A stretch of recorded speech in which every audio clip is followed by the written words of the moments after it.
All right. I'm going to try to do this. It's been a little bit of a tough day. I got one person in the room with me live. I appreciate that. Um, I'm going to try to do these on a regular basis on Tuesday nights.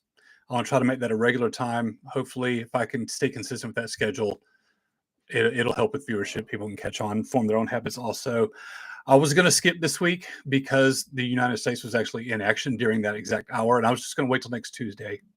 But then the game happened, and we seem to have hit a yet again set a new low, and to an embarrassing degree, and it's something that I felt like I had to go ahead and talk about it. So anyway, welcome back to American Soccer Quick Kicks. I'm your host David Wright. We are in the let's see, it's June 11th, and the Gold Cup is getting ready to get started on the weekend. The United States just finished its two warm-up friendlies, and for a World Cup cycle where we're not going to be playing in any qualifying matches and we're finding quality opponents is going to be tricky. Turkey and Switzerland are pretty good gets for us. I mean, it was great to be able to play that quality of opposition. Unfortunately, we don't have our best team here. We have to go forward with what we have. I just real quick, I just want to break down these games. We look pretty encouraging, I think, against Turkey the first 15-20 minutes. Obviously, we get a goal in the first minute, and that's exciting, and we're looking like we came to play and we're in control and all that kind of stuff. Around 24th, 25th minute, somewhere around in there, we give up two goals basically back to back within 2 or 3 minutes of each other. The first of which, look like the Bad News Bears, just an embarrassing amateur giveaway in our own box. Basically, the Turkish player didn't even do anything. It's like our own guy just caromed it off Turkey's leg and just went and we just bounced right into the goal. It was terrible. It was embarrassing.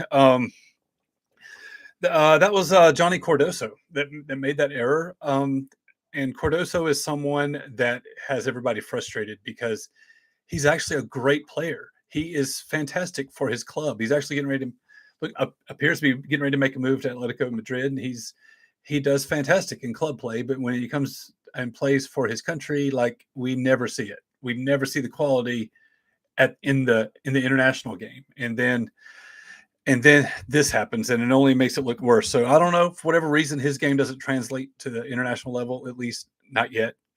The second goal is a little bit better earned from Turkey.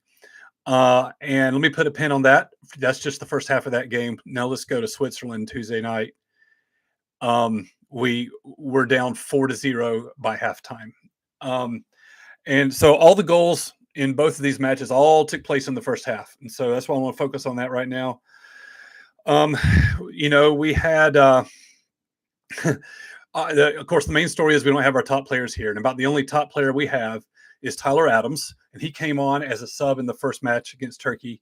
And once he entered the picture, it was like our whole game transformed. I mean, it felt like a grown-up, sitting at the kiddie table at Thanksgiving. I mean, he was a man among boys. And he's the guy that I want to see be the captain of our team. And he did not play on Tuesday. And apparently he picked up a knock in training, and now he's questionable for the Gold Cup. So our roster continues to deplete. And so Cordoso played again against Switzerland. And the most discouraging thing about this for me is our lack of organization on defense. Obviously, Switzerland just had their way with us. They carved us up, and it was just way too easy for them. I'm not even sure they broke a sweat. They never got out of first gear. They just kind of casually sliced us to pieces, and it's 4-0. I mean, what I was seeing was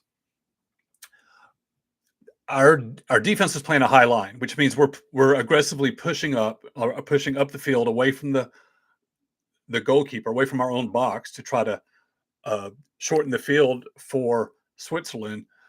Of course, the risk with that is you leave a lot of space behind you, so you can't exactly leave the guy with the ball unmarked. And we were just not marking anybody. We were not putting pressure on the ball. We weren't doing anything to shut down passing lanes, and there was space open behind us. And Switzerland just knows how to take advantage of that. So the discouraging thing is we didn't look like we knew what we were doing. We looked like we didn't know what we were supposed to do. And that has to fall on the manager. I think at this point we have to start looking at Pochettino. Now, the reason I'm only talking about the first half, that's when all the goals were scored. But the other thing is, yes, the United States dominated possession in both second halves, like the second half of both matches. And you can go, well, we looked better or we looked encouraging. Well, that maybe, but that can also be deceiving because you have to consider the game state. When Switzerland's up by 4 goals, they don't have to press forward and attack. The second half is just a case of managing the clock. And so you can just settle into defense and make yourself really hard to break down and just see the game out. And then that's all they had to do. And for Turkey, at some point in the second half, it became the same thing. They only had a 1-goal lead, but at some point that becomes just a case of managing the game. And when the game state is against you, right? If you are trailing in the second half, dominating time possession from that point forward can be deceiving, because not having the ball and just playing for defense is a valid tactic for the other team. And so they're willing to concede possession in order to not give up any goals, to be tougher to break down. And so that's what we saw happen. So the depressing thing is that we look like a team that doesn't know what to do. And let me break this down for you. We fired Greg Berhalter, and we hired Premier League manager Mauricio Pochettino. Big swing, big hire. We are paying him $6 million a year, and we've now lost 4 matches in a row. You have to go back 18 years for the last time we had a 4-game losing streak. It was 2007 under Bob Bradley, the last time we lost 4 in a row. So here we are a year out with our golden generation in their prime and a Premier League manager. Everything's supposed to be lining up for us. Excitement for this team and confidence for this team should be at an all-time high. It's at an all-time low. And instead of being poised for success in a home World Cup, ready to make the biggest splash we've ever made in our history, we've now regressed at least 18 years. Because here's the other thing. Pochettino has now lost 5 out of his first 10 matches as the manager. And the last time a U.S. manager lost 5 out of his first 10 matches, you have to go back to 1988. It was actually a streak that spanned 3 years, 1986 through 1988. And that just tells you we're playing a lot fewer games back in the 80s because it took that long to play 10 matches, apparently. But you have to go back to the 80s, the mid-80s, for when we've been this bad and seeing this lack of success under a new manager. So, and keep in mind, the 80s, that's during that 40-year drought where we were not even qualifying for World Cups ever. We went from 1950 to 1990 with no World Cups. We barely had a program. So, and in 1986 to 88, there was no professional league, first division professional league in America. It was, dark days for American soccer. That's where we are right now. So, are we getting $6 million a year worth out of Pochettino when our top players? You have to start asking your question: Do they even want to play for this guy? Are they not willing to play for this guy? You have to start asking that question because either this isn't our real team, right? And so we can not worry about the lack of success in these friendlies or in the Gold Cup because our real team's not here right now. You can't really measure as a program until our real guys get here. You can look at it that way if you want to. But what if this is our program? Because what if our top guys don't want to play? What if this is the best we have right now? We fired Berhalter. We allowed Berhalter's contract to expire at the end of 2022. We then hired an interim while we tried to figure out who our manager was going to be. And then we hired another interim. There was an interim for an interim. We finally went back to Berhalter. We wasted, half a year to make no movement at all, then bring him back. And then we're embarrassed at Copa America and we get rid of him. We bring in Pochettino. Well, let me tell you something. We, as soccer fans, we're programmed to believe that everything about Europe is superior and everything about MLS, everything about American soccer is bad. And so there's a lot of venom spat in the direction of Greg Berhalter and basically saying, who's this clown as our manager? We have all these incredible players. We don't have a manager that knows what to do with them. Why are we going into our World Cup with an American manager? Greg Berhalter is now the manager for the Chicago Fire, which for the last, I don't know how many years, has been one of the worst teams in the league, in just the bottom tier of the league. He now has them playing the best they've played in a while. Not the best ever, but the best maybe 7, 8, 9, 10 years. They're now mid-table in the league instead of near the bottom. So, and they've got, a will to invest and build the team. On the same day that the United States lost to Turkey, Berhalter won 7-1 in MLS. So that's not a great look for Pochettino. Also consider this. One of the interims that filled in for the national team between Berhalter stints was a guy named B.J. Callahan. I don't know if you remember him. B.J. Callahan is now the manager of Nashville. And guess what? Nashville is playing their best season ever in their history. They were always known as a defense first team, and their big problem was their lack of ability to score. Callahan has unlocked that with the same key attacking players. They're scoring like crazy. They're now in a top 4 position in the East. They're playing their best season ever and have set club records for goals in the season so far.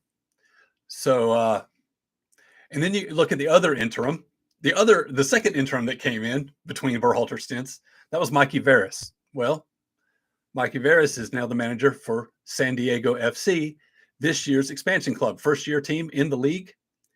And they are also in the top 4. As a matter of fact, I think they're in second place in the West. So he's got them playing. So Berhalter, Callahan, Veras, I mean, I know it's MLS, but they're getting results out of their team.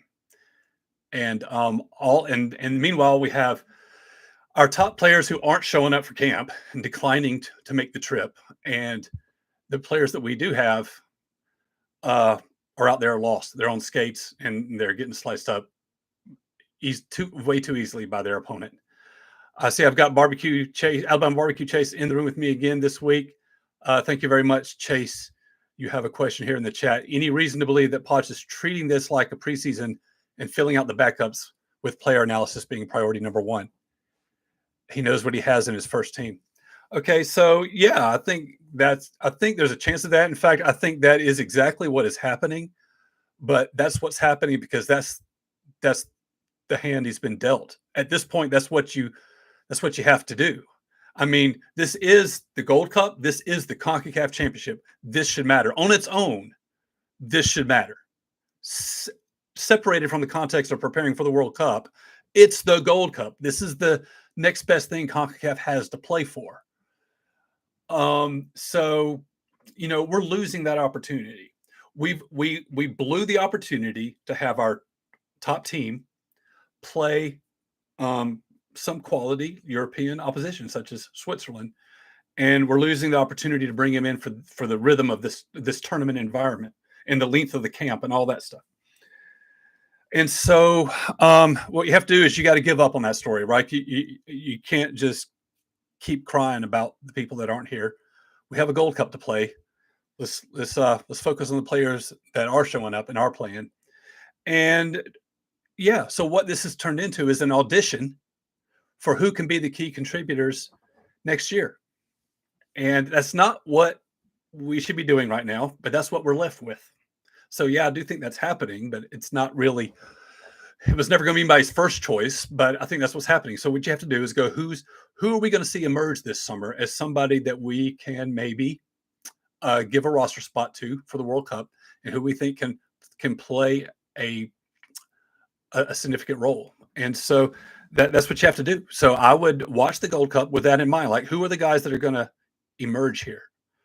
Um, and I have two names, and these aren't hot takes at all. These are the first two names that almost everybody would pick, but I will mention them here. These are the guys I would say keep an eye on when you're watching the Gold Cup. First is Diego Luna. His stock has been rising for at least the last year, maybe last couple of years. He plays for Real Salt Lake, and he's one of those guys that has that fighter spirit. Like if you're missing that warrior spirit on our team, Diego Luna is probably the guy who has it. So he's actually a lot of fun, and he'll go out there and play with passion. And I think that's caught a lot of people's eyes. And I would like to see good things for him in his future international career. So I would not complain if he ended up on the World Cup roster. Keep an eye on Diego Luna. The other one is Jack McGlynn. I think he was playing winger. He was the guy who scored in the first minute against Turkey. He plays for Philadelphia. And I think those are the two guys that could have the best chance. So what else you got here? It says, how many matches will elite national teams like Argentina and France play from now until the start of the World Cup? Well, I don't know. I don't have that answer on the top of my head, but FIFA does set an international calendar. There's only certain windows out of the year where national teams can gather and schedule matches, and so I'd have to look at that. I don't know the answer, but everybody in the world is going to have the same number of windows. So I would imagine that the number of matches they're going to play between now and the World Cup going to be in the same ballpark as everybody else, including ourselves. So that's about the best answer I can give right now. So anyway, you know, I don't know if you're following all the traffic, all the conversation that's happening in the world of soccer, but you've got people on both sides that are still weighing in on this Pulisic debate. Landon Donovan and Alexi Lawless, I think, are two people that agree with me on this issue. And you've got other people that are taking up the other side. Weston McKennie, Pulisic's teammate with the national team, has come to his defense. I like McKennie a lot. He seems like he's a really fun guy and a really great teammate. Probably helps the locker room vibes a lot. And I respect him as a soccer player. I have to nitpick this public statement he made this week. He basically the line that bothers me is he said, well, obviously we all want to play for the national team.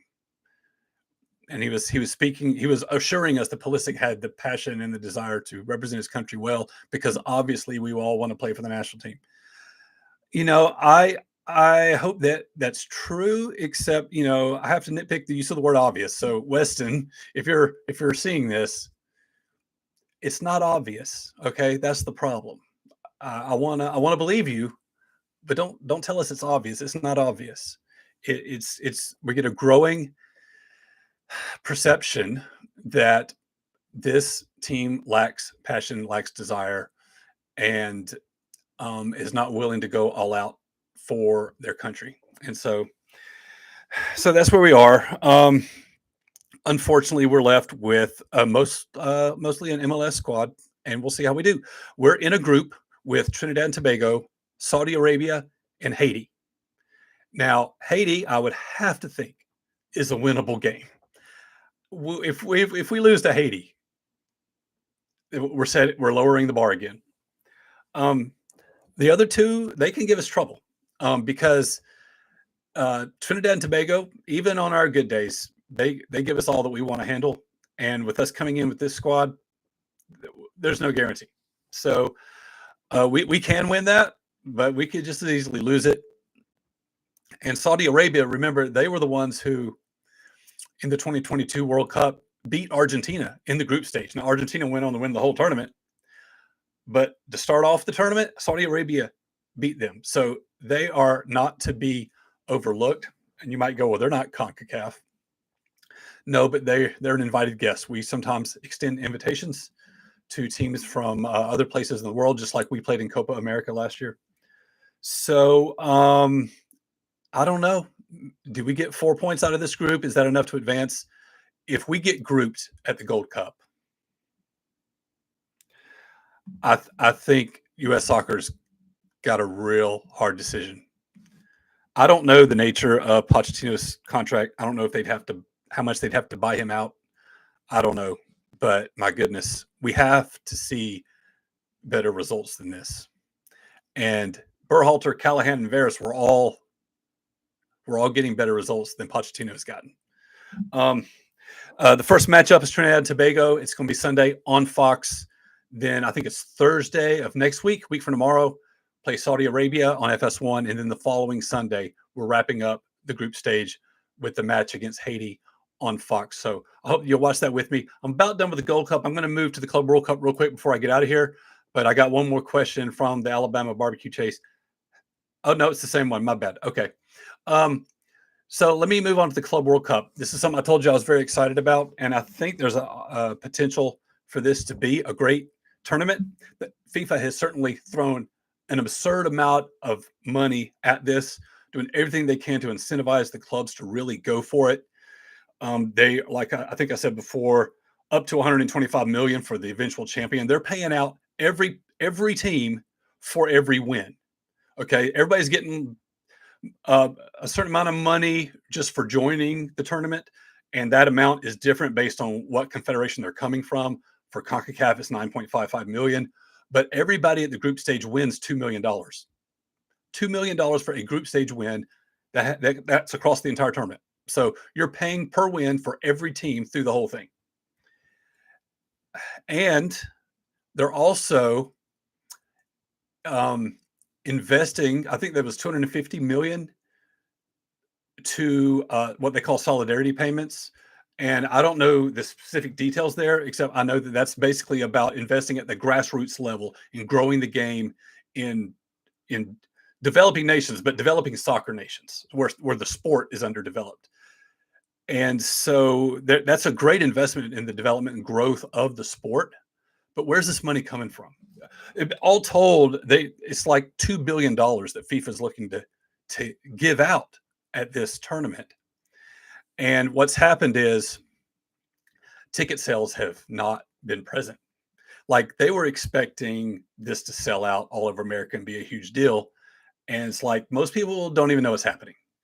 And the first match is on Saturday. You've got Miami going against Al Ahly, which is the Egyptian champion. And when they're using a dynamic pricing model, so when all this started, tickets were like $300 or more. Now they're like $50 and they're still not selling. Like the last I saw was like less than 25,000 tickets have been sold. They've got this in Hard Rock Stadium, right? That's the NFL stadium, right? Where the Dolphins play. Like they could have put this in a little MLS stadium. And as a matter of fact, I saw one promotion that said they're giving away $20 tickets to college students. And with that, they would get like 4 complimentary tickets. So it's to see some of the biggest clubs in the world. So it's not selling. They're not going to have the ticket revenue.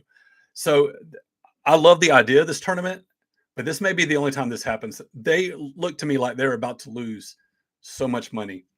But this has the potential to be great. Not only do you have the big clubs coming from England and Europe, which, as I said, we might not be getting their top squad. We have to wait and see. I don't know what we're going to get. But I have to think that the teams from South America and the teams from Asia and Africa, they're gonna want to show out, at this tournament.